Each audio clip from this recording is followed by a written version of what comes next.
তার খুব হুজুরের উপরে মিটাইতে না পারিয়া সেটা সাইকেলের উপরে সে মিটাইতে, সেটা আমরা দেখিয়া যেটা অনুভব করছি প্রতি বাড়ি মারতেছে। আসসালামু আলাইকুম সম্মানিত ভিউয়ার্স, আসলে আমরা আজকে অত্যন্ত মর্মাহত। আমরা শুধু এই মাদ্রাসা নয়, এই অত্র অঞ্চল কয়েকটি ইউনিয়নের মানুষ আজকে মর্মাহত। আজকে যে ঘটনাটা ঘটিছে এটার প্রথমে আমি নিন্দা জানাই। আর যে বিষয়টা হইল হুজুর আমি তো মাদ্রাসা আওয়ার পথে থাকা অবস্থায় তারা তার বাড়ির খাঁচায় যখন আইছে, আবার হঠাৎ করে সামনে আইছে, ইয়া কইছে যে আমার আটকাইছে। ও আটকাইয়া কইছে যে আমার ৫,০০০ টাকা দিন না খানে। বলে তোমার ৫,০০০ টাকা কি হয়? বলে আমার ধরো রঙ্গর টাকা আনতা, ৫,০০০ টাকা নিলাম। আমি তোমার রঙ্গর টাকা দিয়ে আমি তো আনার কথা নাই, যদি তোমার মা কইন আমি রঙ্গর টাকা দিছি তোমার টাকা দিন।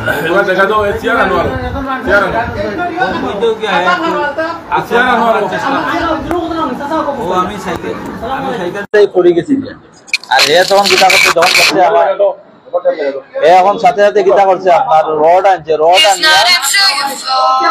লইয়া আইছে। আমি দিয়ে হরি গেছি গিয়া ওরা বাদে রড দিয়ে এখন আমার না পাইয়া গাড়ি দিতে মারা আরম্ভ, গাড়ি মারি ভাঙ্গি গেলে আমার লগে তো কিছু আমার কিছু জানা না। আমার শরীর লগে কোনো তো লেনদেন নাই, ব্যবসা বাণিজ্য নাই। আমার শরীর লগে তো এই কোনো কিছু না।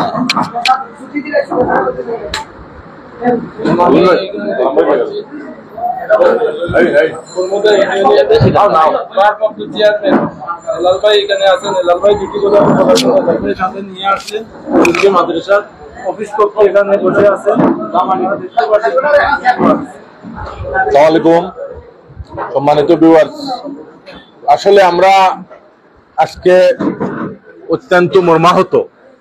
আমরা শুধু এই মাদ্রাসা নয়, এই অত্র অঞ্চল কয়েকটি ইউনিয়নের মানুষ আজকে মর্মাহত। আজকে যে ঘটনাটা ঘটিছে এটার প্রথমে আমি নিন্দা জানাই।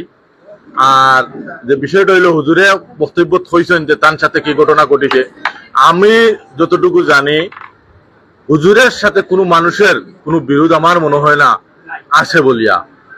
আর এই আজকে যেটা ঘটাইছে আমার মনে হয় এটা পুরো পরিকল্পিত ভাবে, এটা জানি না, এটা হয়তো আমরা প্রশাসনের দৃষ্টি আকর্ষণ, আমরা প্রশাসনের হাওলা হয়েছে এবং দৃষ্টি আকর্ষণ হয়েছে।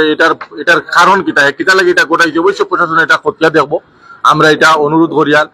আর হুজুরে ইনশাল্লাহ আল্লাহ রক্ষা করছেন। আক্রমণ করছিল হয়তো হুজুর দিয়ে মারা লাগিয়া, কিন্তু হয়তো আল্লাহর হুকুম, আল্লাহ সহায় থাকায় হুজুরের উপরে কোনো আঘাত হয়েছে না।